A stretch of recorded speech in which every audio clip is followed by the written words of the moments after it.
नमस्कार दोस्तों, मैं हूं एडवोकेट अमित कबीर और आपका एक बार फिर से हमारे यूट्यूब चैनल आर्टिकल 32 में वेलकम है। फ्रेंड्स, आज के लीगल वीडियो के सेगमेंट में हम एक बहुत ही महत्वपूर्ण और इंटरेस्टिंग लीगल क्वेश्चन को डिस्कस करेंगे।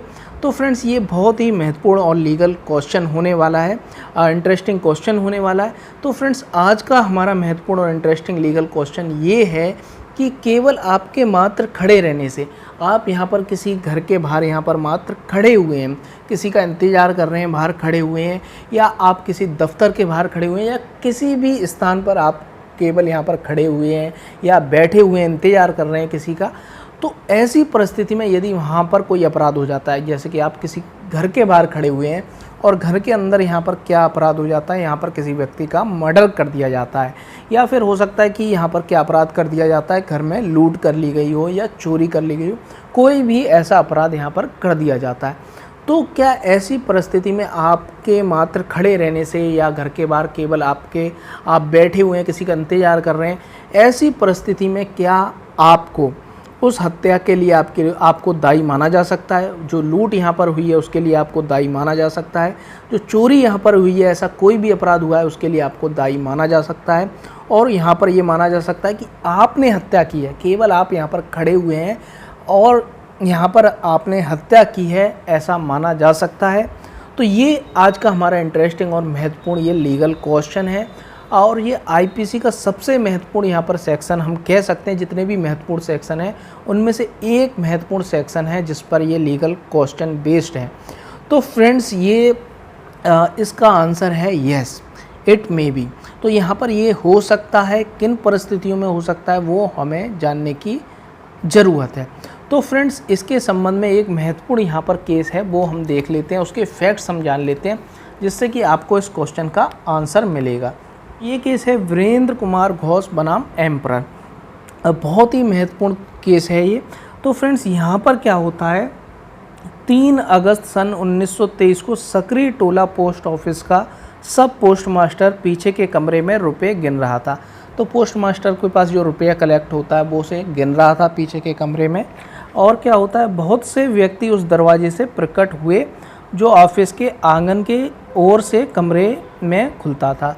तो एक रास्ता था जो कि उसी जहाँ पर वो जिस कमरे में वो रुपए गिन रहा था वहाँ से कुछ लोग यहाँ पर आए, और यहाँ पर उन्होंने क्या किया, उन लोगों ने पोस्ट मास्टर से रुपए की मांग की। मतलब वो लूट के आशे से आए थे, उन्होंने पोस्ट मास्टर से लूट की मांग की, या डकैती हो सकता है यदि 5 या 5 से ज़्यादा लोग हैं, तो लूट या डकैती जो भी है। तो यहाँ पर उससे रुपए की मांग की और तुरंत उसके पश्चात यहाँ पर गोली चला दी। जब उसने रुपए नहीं दिए, कुछ विरोध किया, तो यहाँ पर इन्होंने क्या किया, यहाँ पर गोली चला दी। तो फ्रेंड्स, यहाँ पर इनका जो इस केस का नाम है वीरेंद्र कुमार घोष बनाम एम्परर। तो इनमें जो अभियुक्त थे उनमें एक अभियुक्त यहाँ पर था वीरेंद्र कुमार घोष। ये जो यहाँ पर लूट करने आए थे उनमें एक व्यक्ति यहाँ पर था वीरेंद्र कुमार घोष। तो वो क्या कर रहा था, वो यहाँ पर अंदर नहीं गया उन लोगों के साथ, वो केवल पोस्ट ऑफिस के बाहर यहाँ पर मात्र खड़ा हुआ था। पोस्ट ऑफिस के मात्र यहाँ पर बाहर खड़ा हुआ था और वो इंतज़ार कर रहा था, वो देख रहा था कि आसपास कहीं पुलिस नहीं आ जाए। इस तरीके से उन्हें यहाँ पर इस तरह से मदद करने के लिए यहाँ पर मात्र खड़ा हुआ था। तो फ्रेंड्स, यहाँ पर क्या हुआ, जब अफरा तफरी मची यहाँ पर, तो जब वो गोली मार के लोग बाहर निकले, तो यहाँ पर वीरेंद्र कुमार घोष ने भी जो बाहर खड़ा था उसने भी भागकर कोशिश की, लेकिन ये पकड़ में आ गया। यहाँ पर जो पोस्ट ऑफिस के कर्मचारी थे उन्होंने यहाँ पर वीरेंद्र कुमार घोष को पकड़ लिया।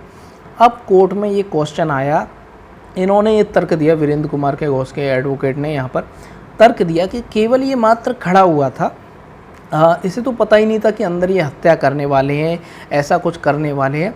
ये तो केवल आया था और इन लोगों ने उस पर जबरन यहाँ पर दबाव डाला था कि हमारे साथ चलो, हमारे साथ चलो। इस तरीके से यहाँ पर उन्होंने झूठे तर्क दिए। तो फ्रेंड्स, यहाँ पर कलकत्ता हाई कोर्ट ने यहाँ पर ये कहा, तो यहाँ पर कहा कि he is guilty of murder, ये मर्डर के अपराध का दोषी है, यहाँ पर ये माना गया। फिर इसने यहाँ पर अपील की यहाँ पर हायर कोर्ट में।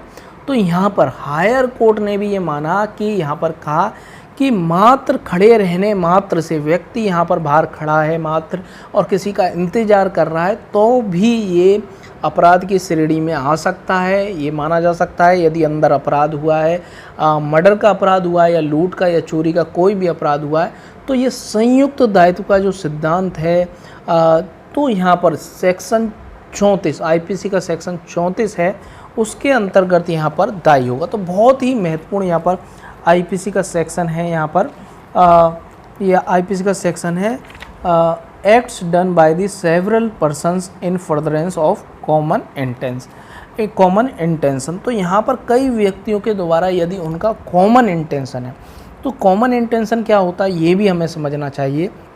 तो यहाँ पर कॉमन इंटेंशन और सेम इंटेंशन में यहाँ पर अंतर होता है।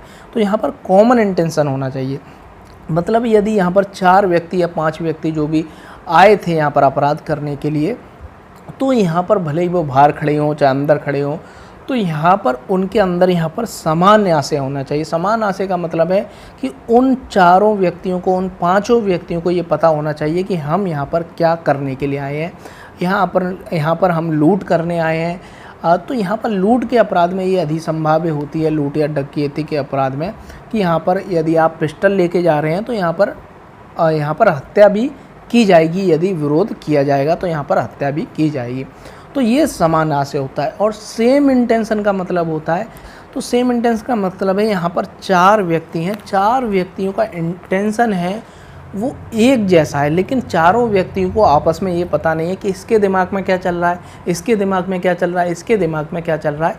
ये तो हो गया सेम इंटेंशन। कॉमन इंटेंशन का मतलब है कि उनके दिमाग में तो सेम इंटेंशन है ही, लेकिन यहाँ पर क्या है, वो एक दूसरे की भावनाओं को भी जानते हैं, उनका इंटेंशन भी जानते हैं। तो यहाँ पर जो सेम इंटेंशन है वो कॉमन इंटेंशन बन जाता है। तो कॉमन इंटेंशन के अंदर सेम इंटेंशन रहता ही रहता है, लेकिन सेम इंटेंशन के अंदर कॉमन इंटेंशन रहे ये ज़रूरी नहीं है। तो ये फ्रेंड्स आज का हमारा लीगल क्वेश्चन था, बहुत महत्वपूर्ण ये लीगल क्वेश्चन था। तो मैं इसके बारे में और कुछ पढ़ देता हूँ। वीरेंद्र कुमार घोष बनाम किंग एम्परर AIR 1925 PC। तो ये 1925 का ये केस था। इसमें कहा गया कि जब अभियुक्त पूर्व नियोजित योजना के निष्पादन में सक्रिय भाग लेते हैं तब धारा 34 के उपबंध लागू होते हैं। सक्रिय भाग लेने का अर्थ ये नहीं है कि अभियुक्त अपराध के उसी स्थान पर आपराधिक कार्य को आवश्यक रूप से करें। वे भी कार्य करते हैं जो मात्र खड़े रहते हैं या प्रतीक्षा करते हैं। तो यहाँ पर कहा कि एक्टिव प्रिपरेशन यहाँ पर होना चाहिए, कि उन लोगों ने एक्टिव प्रिपरेशन की हो। एक्टिव यहाँ पर लोगों का रोल होना चाहिए जो अपराध कर रहे हैं। लेकिन एक्टिव रोल की जो पहले यहाँ पर पुरानी जो परिभाषा यहाँ पर केसों में दी गई थी उसको यहाँ पर उलट दिया गया और यहाँ पर कहा गया कि केवल मात्र खड़े रहने से या किसी व्यक्ति का इंतज़ार करने से। मान लीजिए कि आप यहाँ पर अपनी छत से यहाँ पर खड़े हुए हैं और दूरबीन लगा के आप यहाँ पर देख रहे हैं, जो आपके सहयोगी अपराधी हैं वो यहाँ पर आप उन्हें बता रहे हैं दूरबीन से देख के कि ये व्यक्ति अपने घर में यहाँ पर प्रवेश किया, आप इस समय यहाँ पर उसके घर में चले जाइए और उसका मर्डर कर दीजिए। वो घर पर आ चुका है और घर के आसपास कोई दिखाई नहीं दे रहा है, सुनसान जगह है। तो ऐसी परिस्थिति आप जनित कर रहे हैं, तो आप यहाँ पर दूर खड़े होकर भी दूरबीन की सहायता से आप उसे मदद कर रहे हैं, तो आप भी यहाँ पर मर्डर के आप सेम ये माने जाएंगे कि आपने भी यहाँ पर मर्डर किया है। वो व्यक्ति तो माना ही जाएगा उसने मर्डर किया है और आप भी यहाँ पर ये माने जाएंगे कि आपने यहाँ पर मर्डर किया है। तो ये फर्दरेंस ऑफ कॉमन इंटेंशन, समान आशय को अग्रसर करने में किए गए कार्य होते हैं। तो व्यक्ति यहाँ पर इस तरीके से सहयोग करता है जो व्यक्ति का इंटेंशन है उसको आगे बढ़ाने के लिए। तो ऐसी परिस्थिति में मात्र चाहे वो बैठा हो, खड़ा हो, किसी का इंतज़ार कर रहा हो, ये देख रहा हो कि कोई यहाँ पर लोग नहीं आ जाएं जिससे कि हम लोग पकड़े जाएं, इसलिए वो इंतज़ार कर रहा हो, तो ऐसी परिस्थिति में वो भी अपराध के लिए दायी होगा, चाहे मात्र वो खड़ा हो, चाहे बैठा हो, चाहे किसी का इंतज़ार कर रहा हो।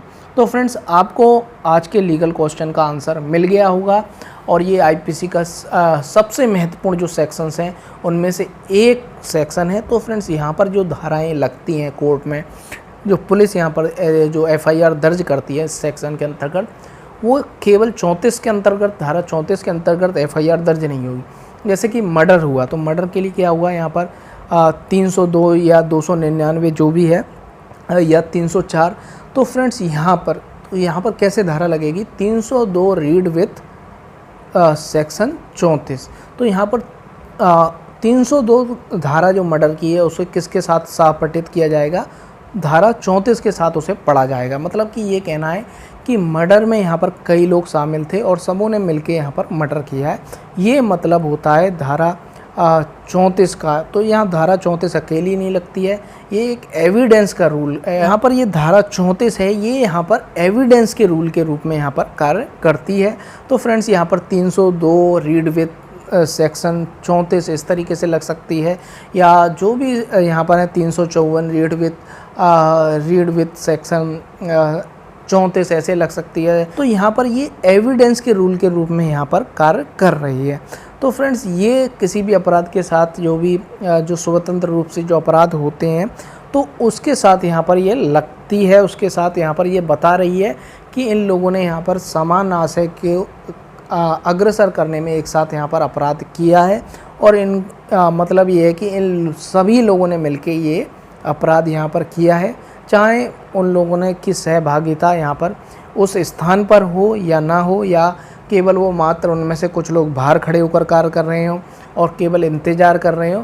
तो यहाँ पर इससे कोई फ़र्क नहीं है। यदि उनका इंटेंशन एक था और उन्होंने फर्दरेंस ऑफ कॉमन इंटेंशन में ये कार्य किया था, तो वो यहाँ पर अपराध के लिए सेम ऐसे दायी होंगे कि उनमें प्रत्येक व्यक्ति ने वो अपराध किया है। तो friends thank you very much. यदि आपने हमारे यूट्यूब चैनल आर्टिकल 32 को सब्सक्राइब नहीं किया है तो हमारे यूट्यूब चैनल आर्टिकल 32 को सब्सक्राइब कर लें और don't forget to press bell button so that you can get easily notification of our upcoming videos. So friends, thank you very much.